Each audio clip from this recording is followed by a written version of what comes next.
February 12th, 2026. I'd like to start off with our invocation led by Irene.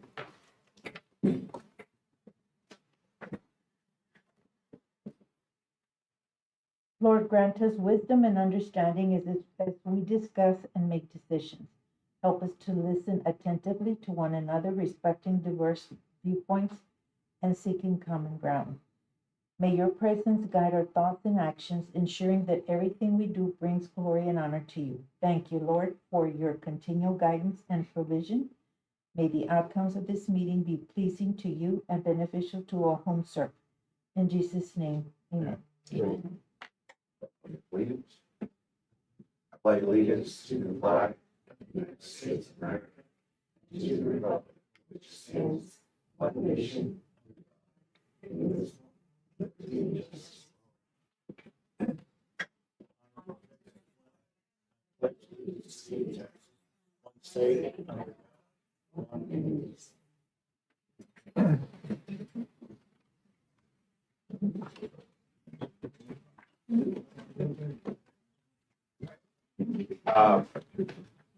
Roll call.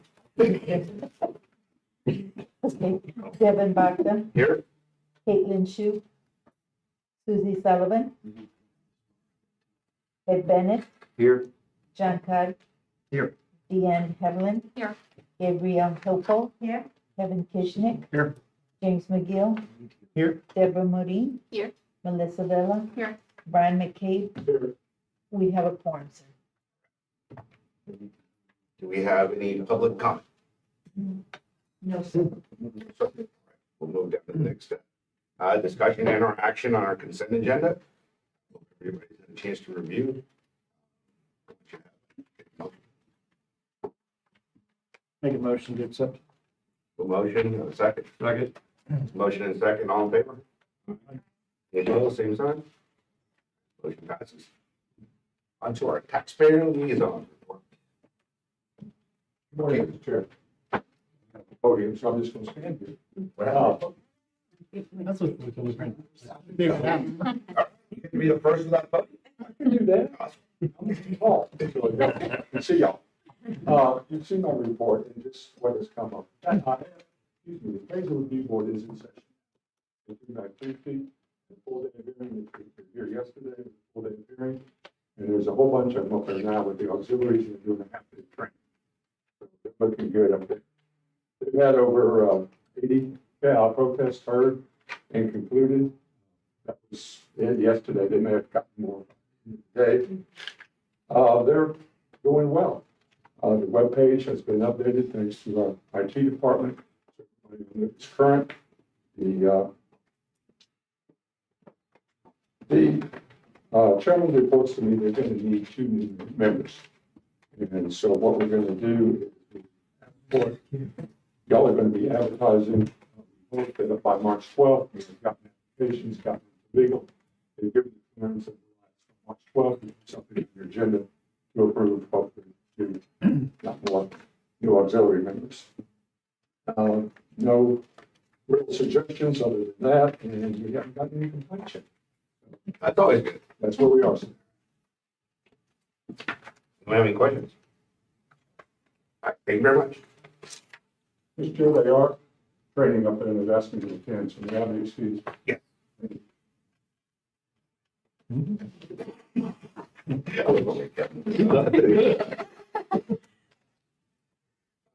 move down to number 8, discussion interaction related to the 2026 appraisal notices pursuant to 25.29 of the Texas Property Tax Code. That'll be me.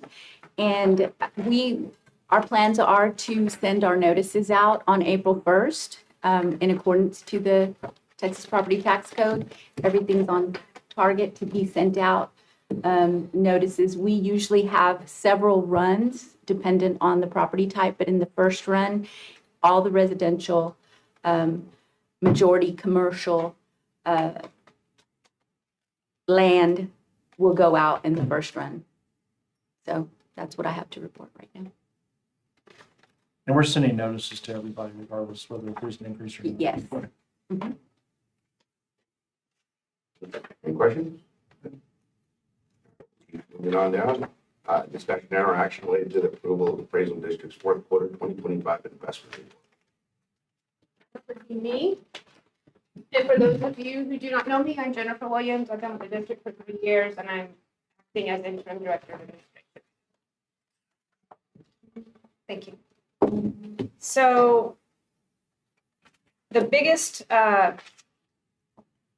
highlight is that we have most of our money in the tax pool account, which is in the bank account. There we go. Regular bank. Yes, and the depository. It did earn 0.13% this last quarter. Tax pool earned 4%. So most of our money is not where it needs to be right now, and that's what we've identified that we are going to probably manage it a little bit better. We know 25 was a little bit, had some hiccups, so we are going to manage it a little bit better, and we will be putting where it's more advantageous into the tax pool account. Any questions? Okay. And that's pretty much standard practice, right? We just- It is.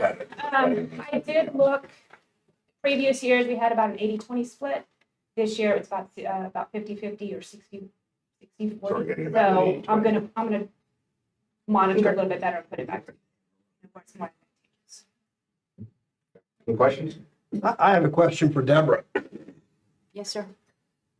On the interest we've earned over the years, you know, apparently we're not giving it back to the entities. So what did Ronnie do? Just to increase the budget to absorb that? Or do we know that yet?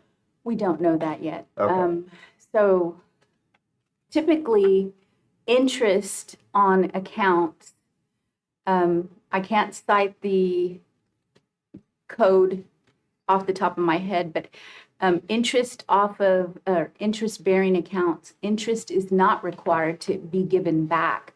Anything over and above what was used, adopted in the budget, is expected to be given back. Okay, so the district gets to keep the interest. Is that correct? Interest, yes. Okay.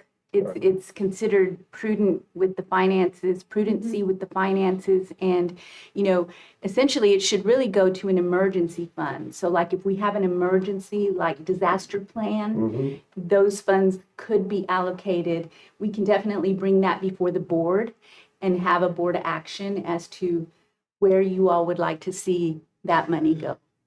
No, I'm not judging one way or the Oh, other. I no. just wanted to I'm know just where it went. saying, that's what I've seen in the past. Okay.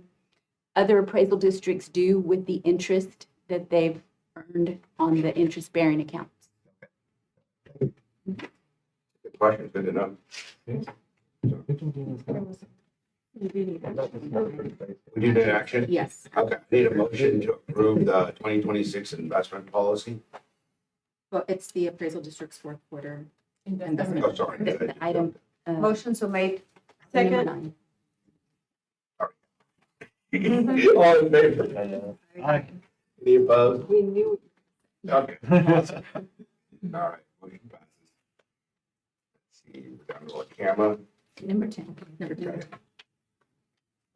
Oh, that was even for the report. Sorry, this is now we're going into discussion or action to adopt the district's 2026 investment policy, including resolution. Correct. There are no changes to the 2026 investment policy from 2025. The only change is that it does now say 2026, and one of the last pages does reference 2026. Other than that, there are no changes. Motion to accept? And we did, just FYI, the committee did meet and we discussed it and we reviewed it and we're good. Motion to accept? All right, a motion, second. Second. Motion and a second, all in favor? Aye. Any opposed, same sign? Motion passes. This is still discussed. All right. Next on the agenda is discussion and or action to approve selection and award of the camera system RFP, authorized chief appraiser to execute contract. Deborah's got some information on this we have to discuss. Yes. So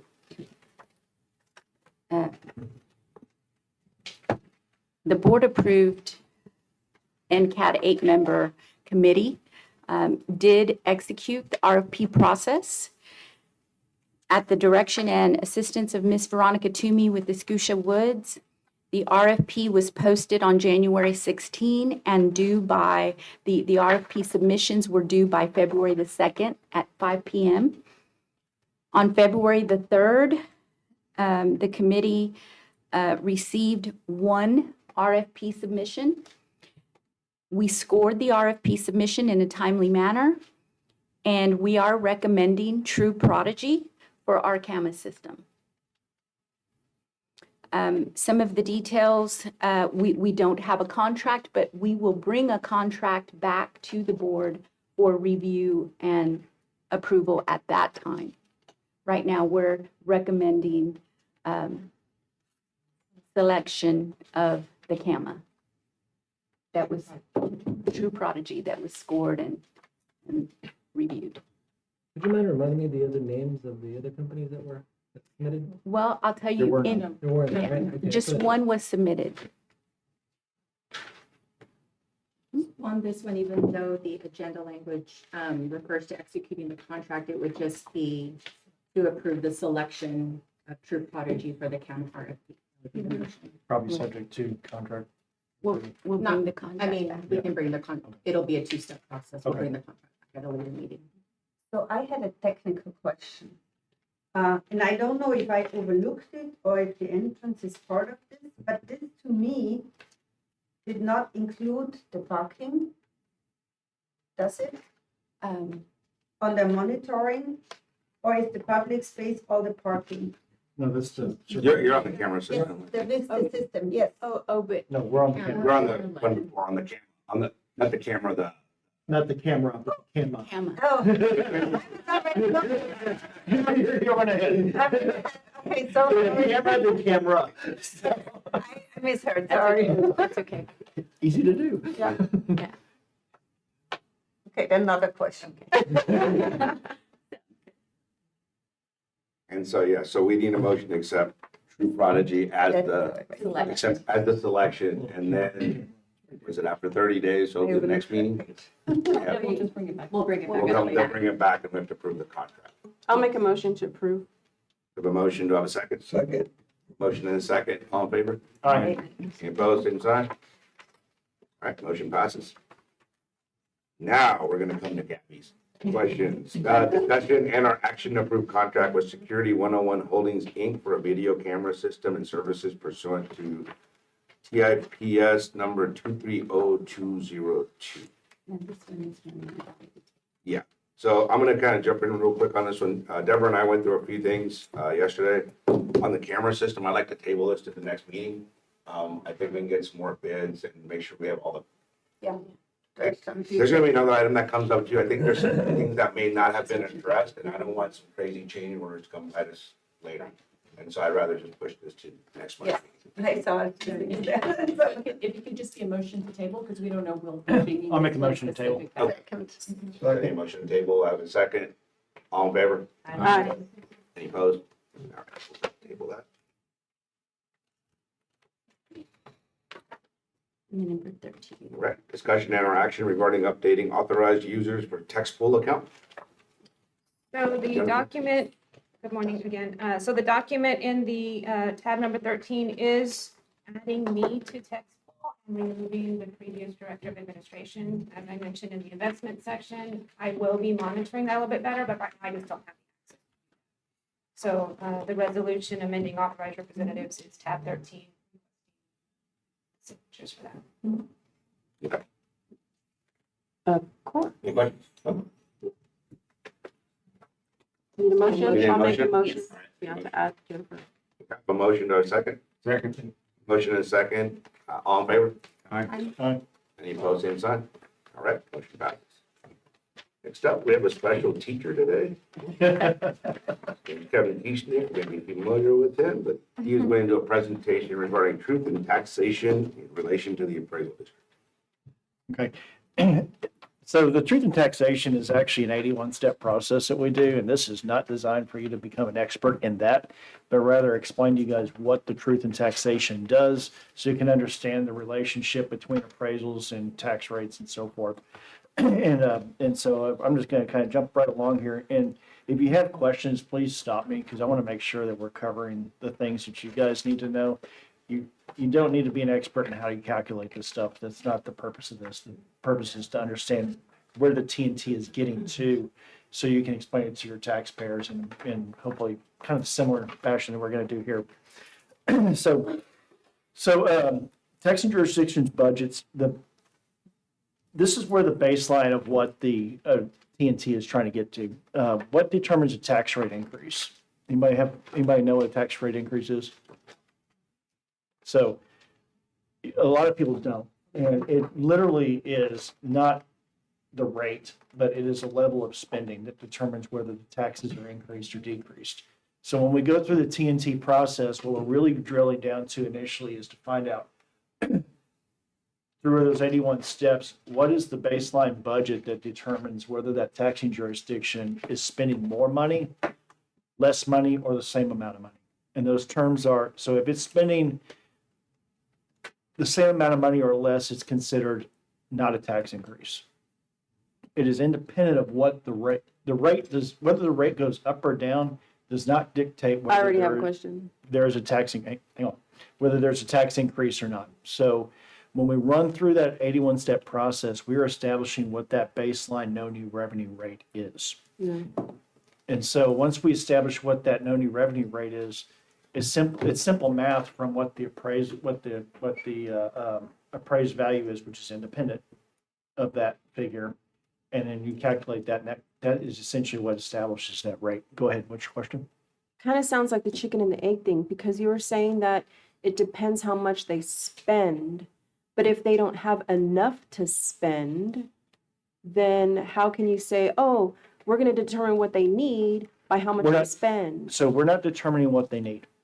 That's what the taxing jurisdictions do. Okay, okay, I worded it wrong. Yeah. But if we- I we are use the same wording that you had, which is we're determining, using your word, not how much they need, Yeah. but the determination of what we're trying to figure out is So- based on what they spent. The prior year.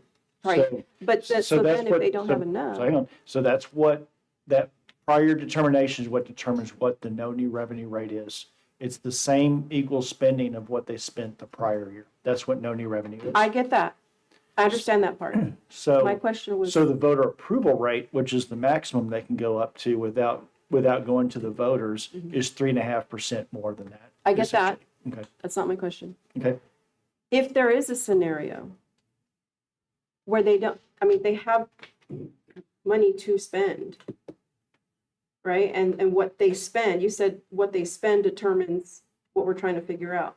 But if there's a scenario where there's not, they don't have enough of what the real true need is, but we're determining what we need to determine based on what they spend, it's like, okay, like, I'll just give a very ridiculous example. I'm a taxing entity. And all the needs, not my wants, but all the needs, I really need $100. But I have 80 because that's all I have to spend. Mhm. So now the determination is going to be based on what I spend, 80. Because you said it's based on what is spent, It's right? based on what was budgeted the prior year. Okay, so which- now we're which- doing chicken and egg thing, so we keep going back. Mhm. So if it's based on what's budgeted the prior year, Mhm. and that was based on previous spending, where do we actually get to the point where this is what's truly needed? That's the determination of that board. We don't make that determination in this calculation. This is strictly to tell the taxpayers, are they spending more money or less money or the same amount of money as they were the year before? Okay, That's all the TNT does. It is the responsibility then of that taxing jurisdiction and those elected board members to make those determinations. If they can't get there, then they've got to make necessary cuts. got it. Okay, Or they have to go to the voters for, that's what the voter approval rate does. They have to go to the voters to go up and above to raise the funds that they think that they need for that operating. That's a great question. And that's really where the biggest disconnect, I think, is That's by elected officials as well, because this stuff isn't taught anywhere. right.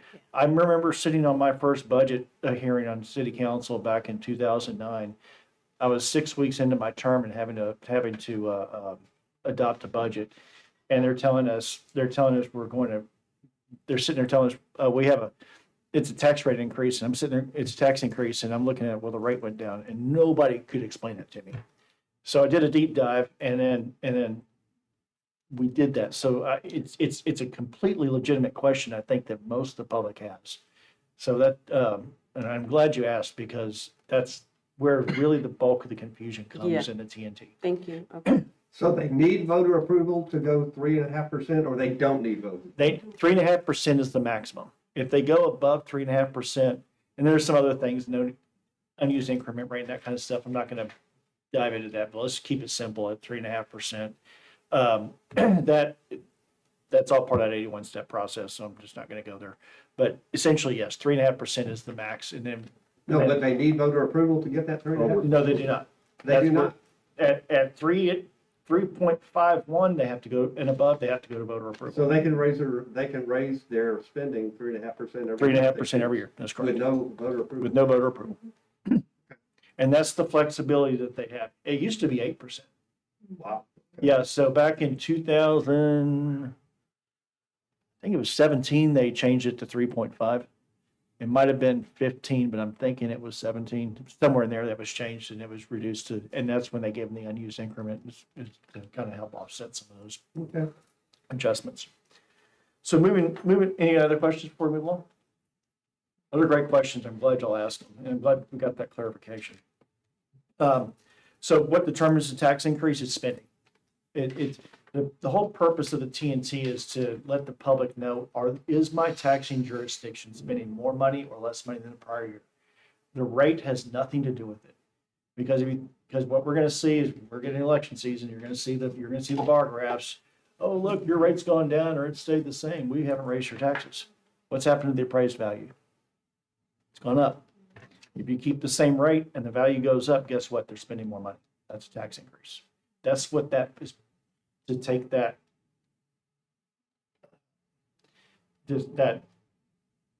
misconception out of the puzzle. That's what the TNT is designed to do. So what does, let me see here. I'm kind of talking off the cuff here, so okay, covered that.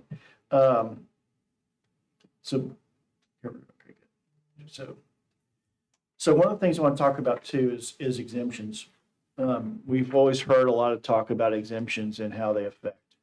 So in that truth and taxation calculation, when an exemption comes into play, remember you're based it off revenue. So if a new exemption comes on board to offset that loss of value, that tax rate can go up enough to come up to that same level of money. So let's use $100 million, for example.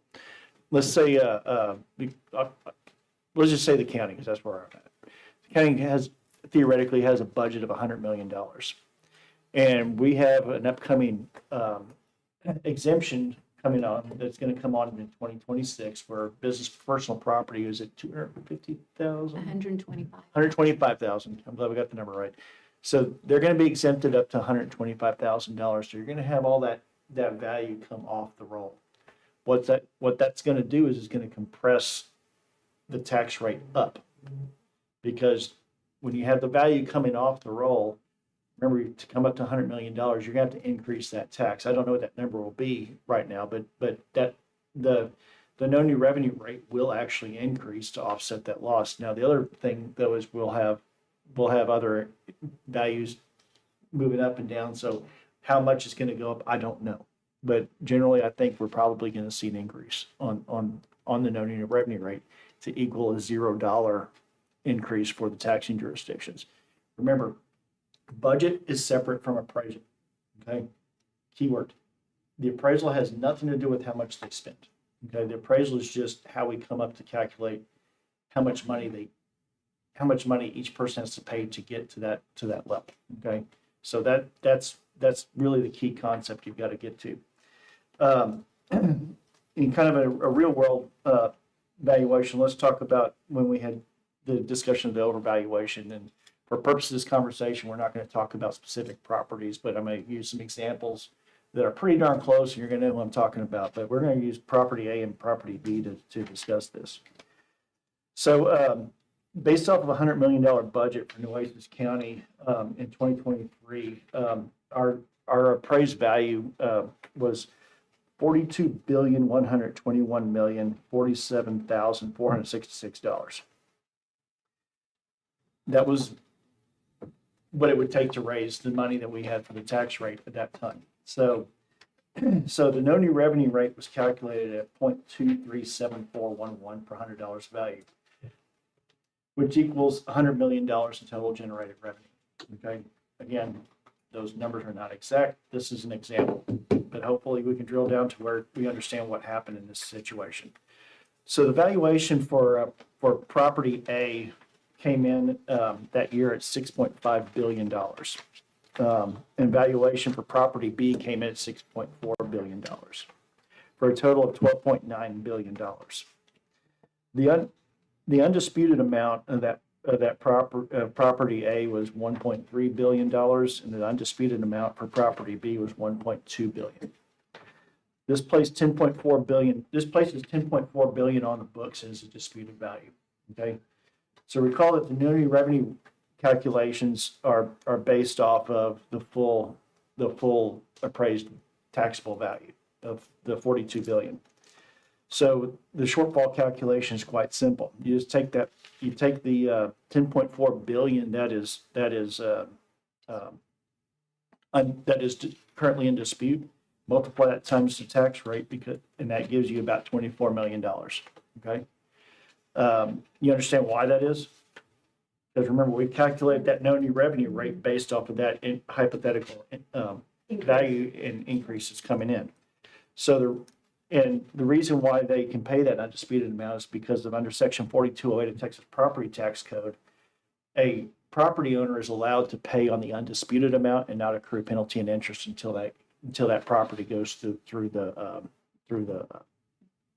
court system. That can sometimes take 2, 3, 4, 5 years, depending on how long it gets drawn out. So in that interim, that places an artificial increase in value, and it brings that tax rate down. So when we wrote the bill that fixed this problem, we fixed it to where when they contest, we now calculate, and it's in the truth and taxation calculation, to where we are now calculating off the undisputed amount instead of the full amount as certified to the appraisal. That's what fixed the problem. And that's why that problem will no longer exist, at least for the large, going forward. But for the schools, it's a separate problem because they're losing, if they have a higher value, right, they're losing substitution. They won't lose this either. It goes to the schools too. Okay, so that's. This goes for all taxing jurisdictions. So in the interim, and the other thing, what you're talking about, I think you're talking about the property value study. Yeah. So heavy industrial, I'm trying to pick my words properly so we don't break truth into open meetings. Heavy industrial is not in the PBS study. So it's not even part of that calculation. So that's a whole nother ball of wax, but that doesn't, they're not part of the property value study. So that they're not even included in this anyway. But so coming back around, do y'all understand why now that overvaluation causes such a big problem? I have a question. So Or at least this did. is what came up a couple years ago, right? Yeah, back in 2023. Back in 2023. So what happens if this goes to court and the county wins and they got paid $20 million? So that actually backs up in the truth and taxation calculation the following year, because for overpayments, it picks that up too. And then it reduces the amount of levy that they can, by that overpayment that was calculated in the next year. Okay. So it evens itself out in the calculation. So that way, like if there's an unexpected windfall like that, let's say for example, they won, okay? Now they've got this big, they don't get to just spend that $24 million and they get a big bump in their deal. That's actually reduced in part of that 81-step process to keep everything even. Okay. When did that law change? That law changed this year. That's the bill I wrote. So it only applies to the top 20. We started at top 20. I think in the final version it was top 10. Was it top 10? It bounced around so much I forgot. But I think it was top 10 is what we ultimately went with, and it's limited to right now the Gulf Coast. I suspect that bill will probably get those brackets dropped this next upcoming legislative session. Would y'all understand, but the main part of this conversation really is so you understand the relationship between the appraised values and the tax rate and why, and what the TNT does. Is everybody up? Did I explain that hopefully clear enough?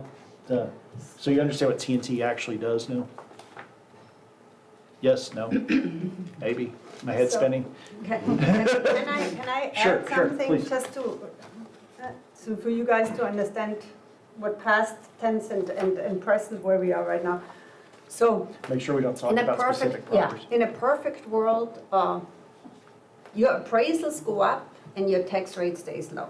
Because that would mean we still pay less tax and the value of the properties goes up, so we are having a better economy, better market, whatever it is, for everyone, right? Whether it's industry, agricultural, residential, whatever it is. That would be the perfect world, which most people don't understand because our appraisals could go up and up, the tax rate goes down because the appraisals are doing so good and we really pay less taxes overall, you know? So we always hit on the appraisers instead of hitting on the public entities to keep their budgets, right? So there is a disconnect there, you know, in general. But the disconnect gets much further. That's why I'm always harping the system is broke. And it goes to exactly what Kevin was saying at the beginning. No one has the right figures. No one does it exactly on the same timelines. Whether it's the budget before or after, it's basically arbitrary figures. The same goes for the appraisal district. They budget, right? Then they have a bad year or a good year. They can't really tell beforehand. So it's arbitrary. The same goes for the appraisal itself. The big players, whether it's industry, big ranches, a big residential, they can afford to protest. They can afford to make the system adjust to them. The others can't. So it's arbitrary, you know, and it's unfair. So the system is broken itself because of all of those reasons. And there's really nothing, I mean, a law fixes parts of it really greatly, but there's really nothing anyone can do to fix it overall. And I want to put some numbers to that statement so that you understand what it costs us to run that system this way. And these are my own numbers, so if I'm wrong, just correct me, right? So the appraisal district, our appraisal district has about 10, and I take a flat number, 10 million budget, right? More or less. That's, It's a little, it's it's 10 a little less, million. Yeah, it's a 10 little more. million average. So our appraisal district, if I take, and I calculated, we have 254 counties in Texas. I calculated our average because it would be really 8 million, but I calculated it with 10 because some are bigger, some are smaller. So that number gives us about costs of appraisal districts alone. If I calculate it, about $2.5 billion, billion with a B. That does not include the buildings, some of the other stuff, because that's not in our budget. So it doesn't include where the appraisal district sits, what else they use up, what costs the state, right? It doesn't include the work the public entities have to do for the appraisals, because they all have boards. It doesn't include our time, because we all work for free. It doesn't include some of that stuff. It doesn't include the arbitration stuff, and it doesn't include what the private sector, whether it's industry or people have to do and pay in order to fight the appraisals, right? So all of that. Sorry, I just want to make sure that we're still on the It goes truth and together. taxation. But it goes together because it all has to do with the taxing authorities, right? Okay. So by the end of the day, you have a minimum of it, like 2.5 just for the appraisal district that the state of Texas in their taxation bill, in their bill, uses up, right? And basically pays for the entity to just do that. It doesn't go back to the taxpayers. So there is a request, and I've had this request out for thought, and they are actually looking at it a little bit this April, I hope, to actually see how much does all of this cost us.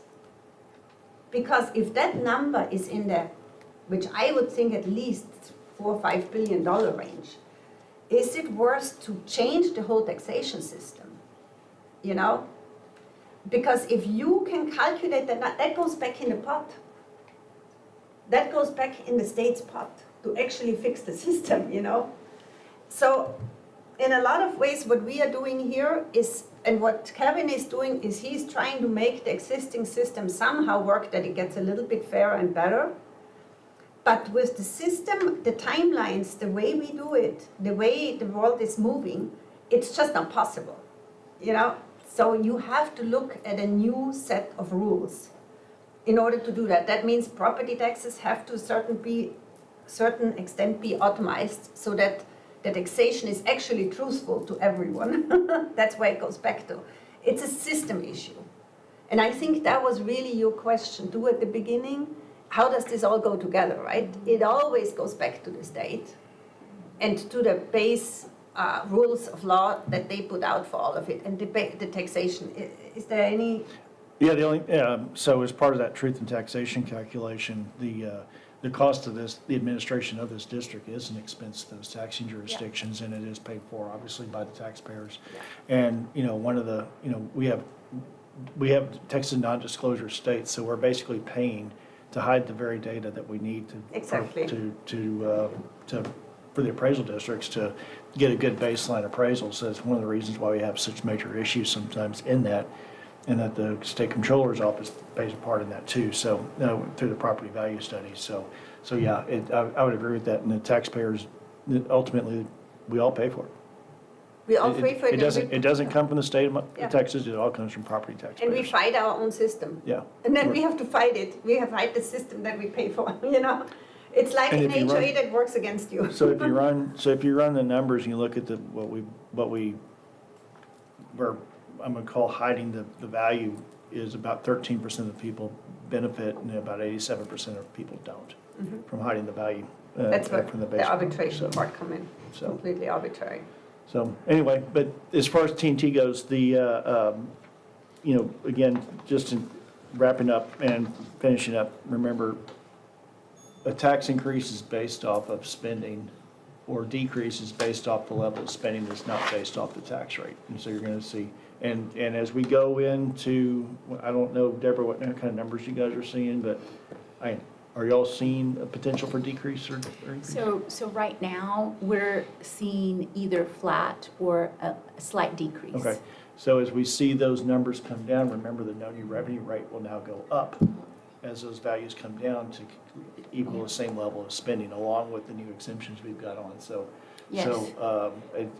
it's very critical that not only you guys understand this, but also the elected officials, because so often they've been hammering on, oh, the rate went down, oh, the rate went down. You didn't get tax increase. Well, yeah, you did. What did you just read in your language? So, that's the TNT in a nutshell and what it's supposed to do. And there's no action on this, so. Any other questions? Thank you, Kevin. Sure. Thank you. Yeah, Very much. Awesome. a lot of little things I didn't understand, but they make a lot more sense now. Good. All right. Yes. Back on track here, moving along. Number 15 on the agenda, discussion and/or action to ratify purchase of subscription with Solid Border for network security pursuant to DIR Cooperative Contract number 4850. Now, this particular item is a subscription, right?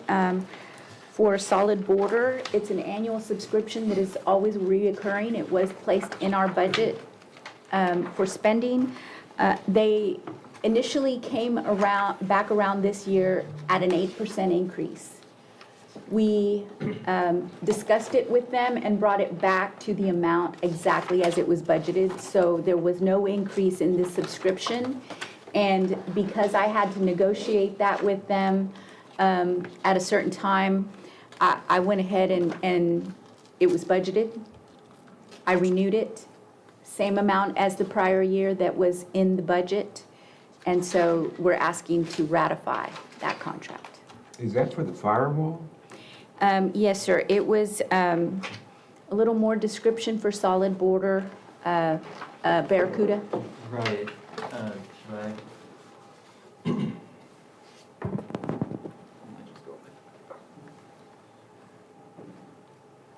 Daniel with our IT. Hi, I'm Daniel Rocco, I'm the IT administrator. Solid Border is the vendor that provides us with the services from a company called Barracuda.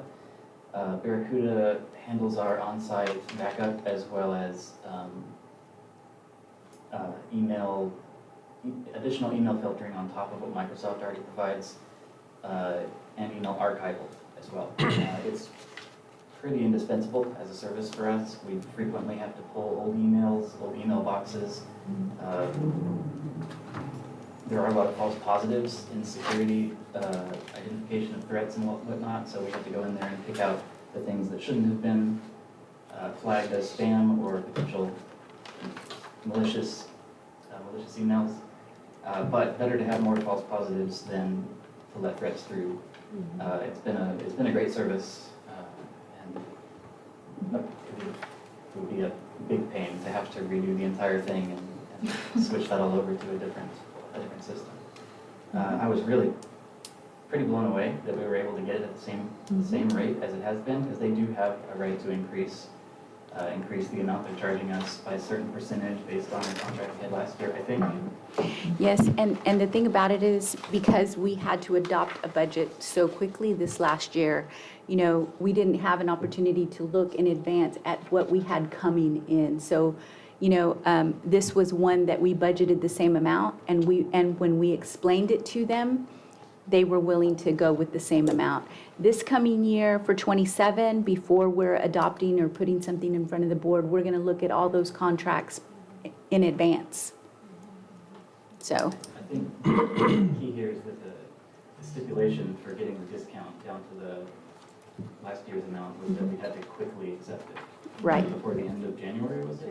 yes, Yeah. which was after the last board meeting and before this one. So that's the only reason, you know, we're asking to ratify. So that's pretty good. Thank you, Daniel. Any other questions on that? Any motion to approve? I'll make a motion to approve. Sorry, it's a motion to ratify. A motion to ratify? Yes. Motion to ratify. Very different. Yes, ma'am. Do I have a second? Second. All right, motion and a second. All in favor? Aye. Any opposed, same sign? All right, motion passes. The next item is discussion, interaction, approve the third floor renovation project. This was another item that Deborah and I discussed this week that we need to table. We just had general discussion. I sent one of my supervisors over here, just kind of over the top is, this is a very old building, and I think some of the bids I've got don't address some things that can happen in an old building, so I don't want us to get blindsided by monster change orders. And so I'm gonna get some more folks and talk about, we have abatement issues, just to put it in perspective, it's an old building, so we're gonna make sure that's addressed. We have a basement? Abatement. Oh, okay. We'll have some environmental In the things, probably. basement? If we start tearing things out, we need to make sure we do it right. Right. And so, I wanna go ahead and table this, and we need a motion to table. That's right. We're glad that you're, got your eye on that. Yeah, That's good. I tried. Absolutely. That you have that knowledge, yeah, that's good. So I do need a motion to table this. I'll motion to table, third floor renovation project. Second. A motion and a second, all in favor? Aye. All right, any opposed? All right, motion passes. Next on our agenda is discussion, interaction, to redesignate budget positions. Is that you or Jennifer? That's me. Right. So essentially, what I'm going to be asking for is approval. We're about to begin our ARB season April 1st, and we need an ARB administrator with an RPA designation to oversee the district employees that facilitate the annual ARB processes. The 2026 budget was adopted with 26 clerical positions. In late '25, one clerk resigned, and 3 clerks were promoted to appraisers, leaving 4 clerk vacancies. Last month, the district hired 2 of the 4 vacancies, and the workload does not support the need to hire the remaining 2 at this time. So I'm requesting that the Board of Directors authorize that the budget for 2 of the 26 clerk positions in the 26 budget be redesignated for a single ARB administrator for this purpose. I believe in your packet under number 17, there's, the memo is there. So essentially, that would remove 2 of the 26 clerical positions at a total of $96,584, which includes their pay, their taxes, their benefits. And we would add 1 administrator for $70,000, and their benefits would total up to $84,000. So it's not an equal wash, but it is still leaving a little surplus in our budget if we were to go ahead and trade the 2 for 1. I'll make a motion to approve. Second. A motion and a second. All in favor? Oh, sorry. A motion and a second, all in favor? Are you, Quick question. you have a question? Sorry. ARB administrator, that's something that's required every year? It would We've be a had them permanent previously? position. It Have would we had them previously? We, years ago, we did. We had somebody in place that was in charge. Right now, we have 3 clerical. 1 of the 3 is designated as a coordinator. We need someone over all of the processes and just making sure that there isn't anything going on that doesn't meet the statutes. On the equalization phase, which is usually what happens between April 1st after the notices go out. All of the protest hearings, all of the processes, the letters that go out, notification, interaction with all the agents, of which we've had a lot more agents this year than we've had in any other year.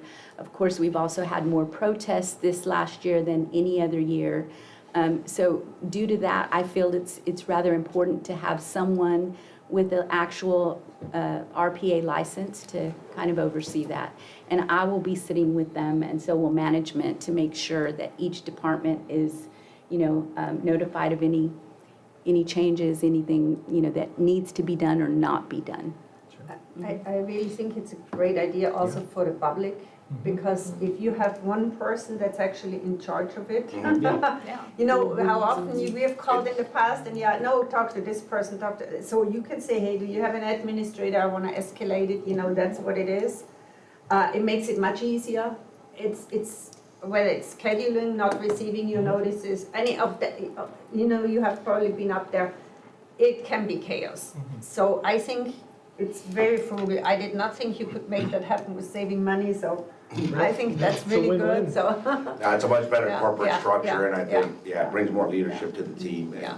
I'm sure back in the past, they may not have been able to fill that position, so they Yeah. spread it out, but Yeah. this is it's Yeah, a no, much better layout. it's So. definitely needed if that was there. Yes, absolutely. So we do have a motion and a second on the table. If there's not any more discussion, we'll go ahead and take a vote. Aye.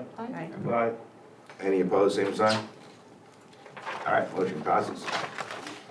Move down to 17, 18. Receive report on identifying current appraisal district contracts. So the top 3 in the gray are the near future contracts.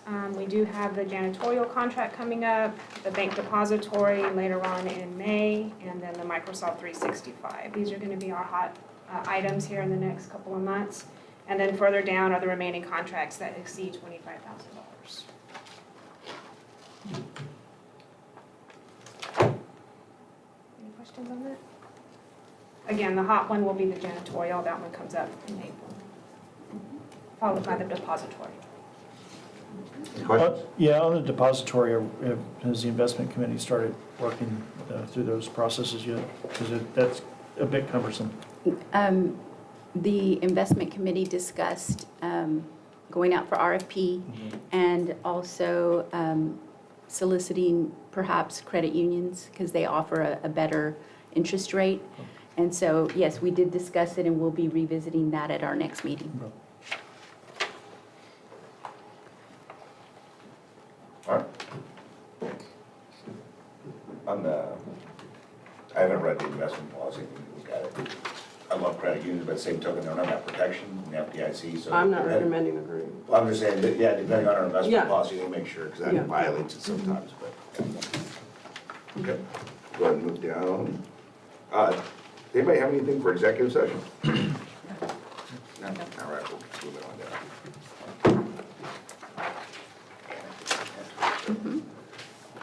Okay. go ahead, since we don't have any discussion items from executive session, I'm going to go ahead and hand it over to our chief appraiser. So we have an update on our MAPS, which is the Methods and Assistance Program. We got a perfect score. We finally got the actual score sheet, and I will pass that down for you all to see.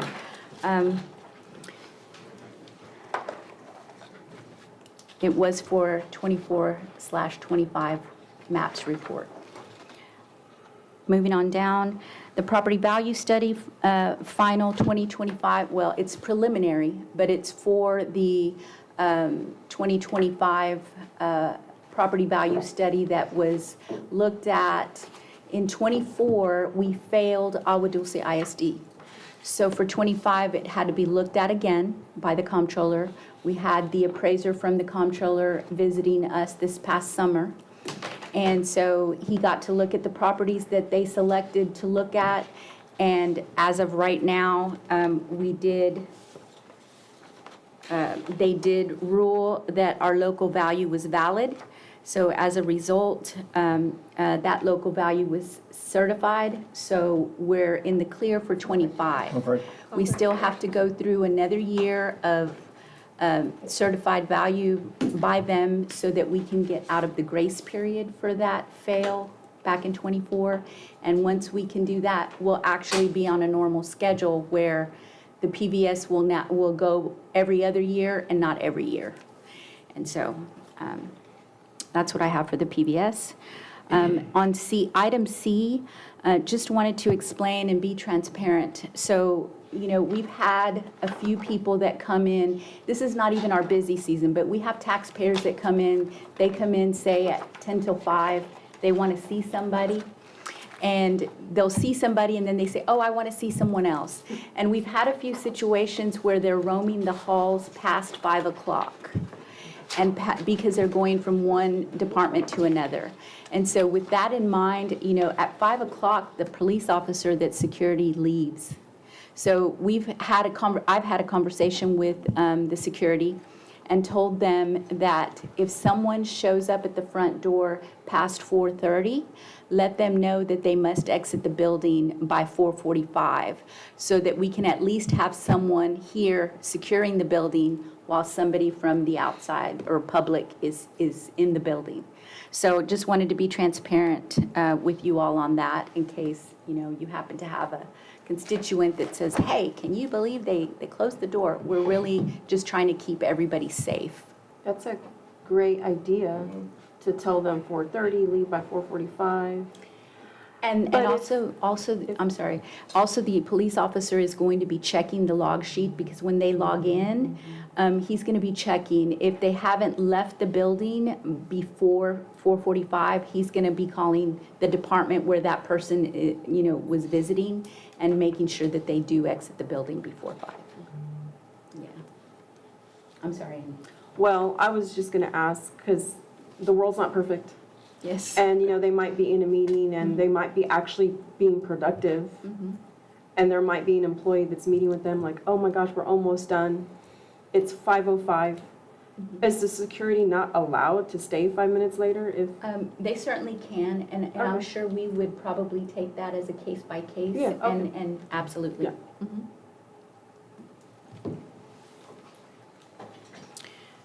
Okay. Next, we have the TAD conference that's going on February the 22nd through 25th, and I believe we have checks for those of you who are attending upstairs. Oh, you have them. Okay, so Jennifer has them. And who are those for? Mr. McGill, Ms. Sullivan, and Mr. B. Okay. Also, at the last meeting, I wasn't able to report that we had accident. There was an accident. 2 appraisers were out in the field, and there was a vehicle accident. We were not at fault. Somebody ran the red light and hit the passenger side of the truck number 48, and it was a total loss. Are you okay? They were okay. Wow. Yeah, they were okay. We went through that process, and TML, it has actually totaled the vehicle. We will once we receive a check for that vehicle, we will be looking at the process on which vehicles may need to rotate at the end of the season, which is usually after certification. And those monies will go towards any vehicles that need to either be bought or they'll go back into the budget. But we'll report on that closer to certification as to what the plan is for the fleet. Even though our employees were not at fault, Mhm. do you anticipate, because a lot of times this could affect insurance. Mhm. Do you know yet, or based off of other accidents that have happened in the past, how that might have affected insurance in the past, if at all? I think we had a total loss maybe 2 years ago, and we did have the vehicle totaled. I don't believe that TML went up at that time. I don't know if this would cause that, to go up, but certainly we can report on that in my chief appraiser report, my findings for the next meeting, to see if that actually does get affected through our TML insurance. And sometimes insurance could require, maybe not require, or strongly suggest some driving classes maybe that could, just to put, I know. Just as a You check precaution. off on the list to say you did it, and then maybe that can help with insurance rates.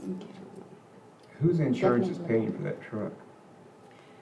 I'm not sure who the opposing, It's not Do you our all- insurance, is it? no, sir, Okay, no, sir.